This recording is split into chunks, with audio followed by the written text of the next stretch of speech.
Y'all, we have to talk about it. Okay, it's been a few weeks now, maybe almost a month, since Rue died. That's right, guys. We're talking about Euphoria, but not in the way that you think.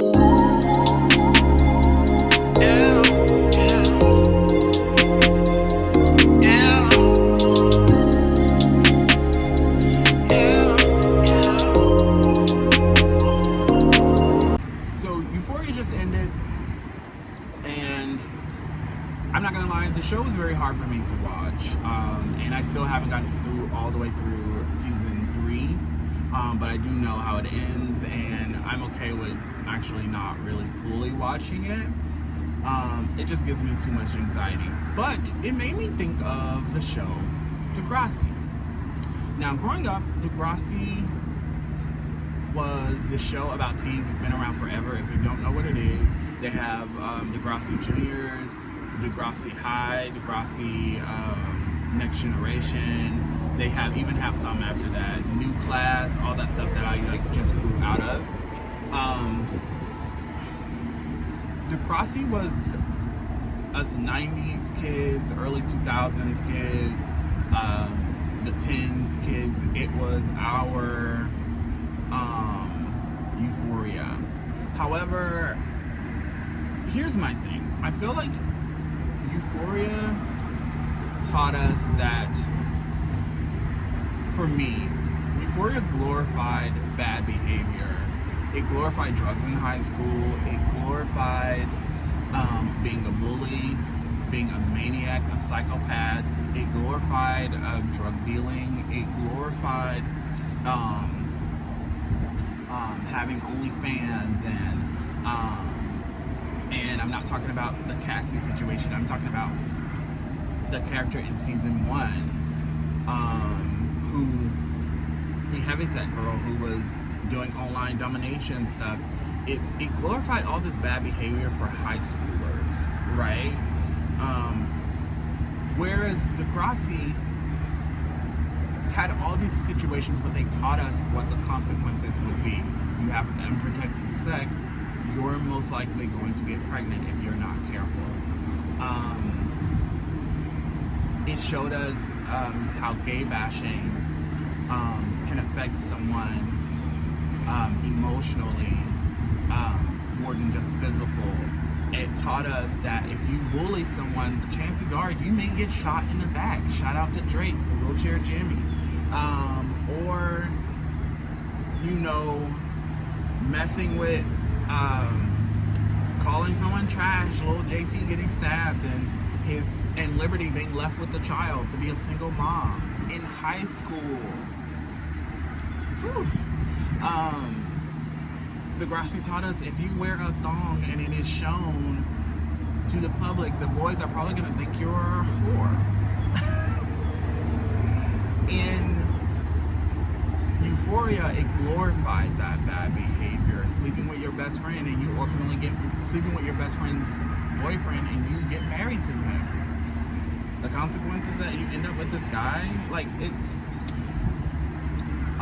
or a teenager doing drugs and being addicted to drugs before high school.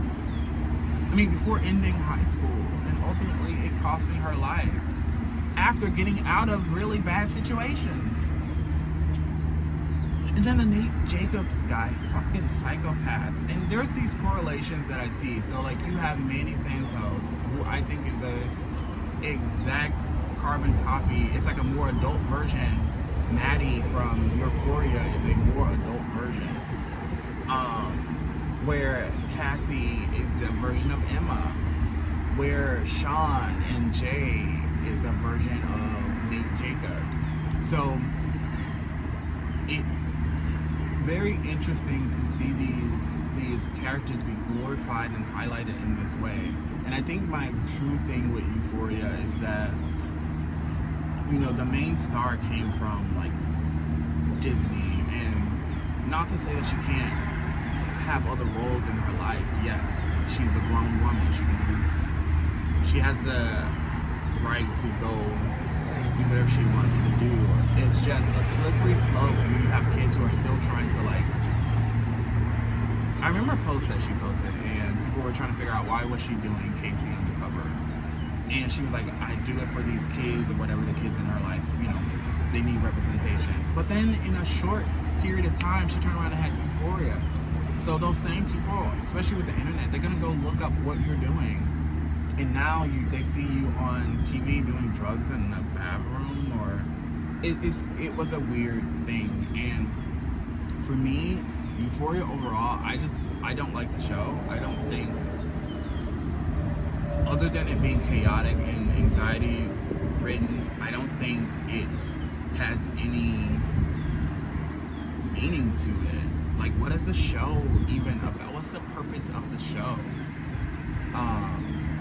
And I understand at the end it brings clarity to the guy, Domingo Coleman's character, but, or is it Coleman Domingo, whatever his name is. I understand that character gets clarity. Rue finally finds peace. But I look at shows like Degrassi and I realize like what a blessing it was to have these true conversations and what the consequences could be, and it's not always going to end in a beautiful way, but you know, it talked about parents abusing their children. It talked about anorexia. It talked about drug use. It talked about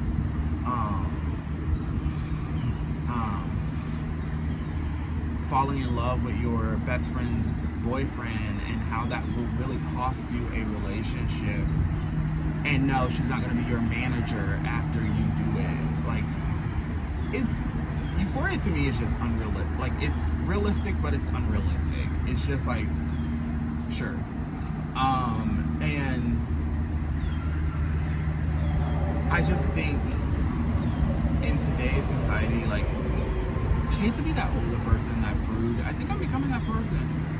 Like, nonsense is just not worth it to me. It just isn't. And so, I also too realized that like some people like the glamorized version. Like, even in how they film it, they film these like beautiful moments where people are doing drugs, and they see all these beautiful things and the colors, and that's enticing to some people. It's just interesting how the show glorifies these things, and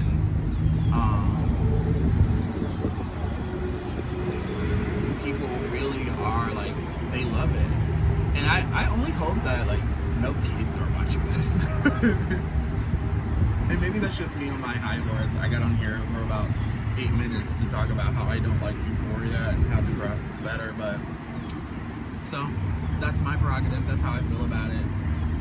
Anyway, I'm gonna get out of here. I'm gonna get off of here because I have things to do. But tell me what you think about Euphoria. If you think it's a correlation between Degrassi and Euphoria. Did you watch Degrassi growing up? Did you like Degrassi? Do you like Euphoria? Do you disagree with my opinion that Euphoria isn't necessarily the best show to watch because it just glorifies bad behavior and privileged teenagers? Tell me what you think about it. Please don't forget to like, comment, subscribe. Find me on all social media at jake.theprophet. All my information is in the description below. I will see you when I see you. Bye.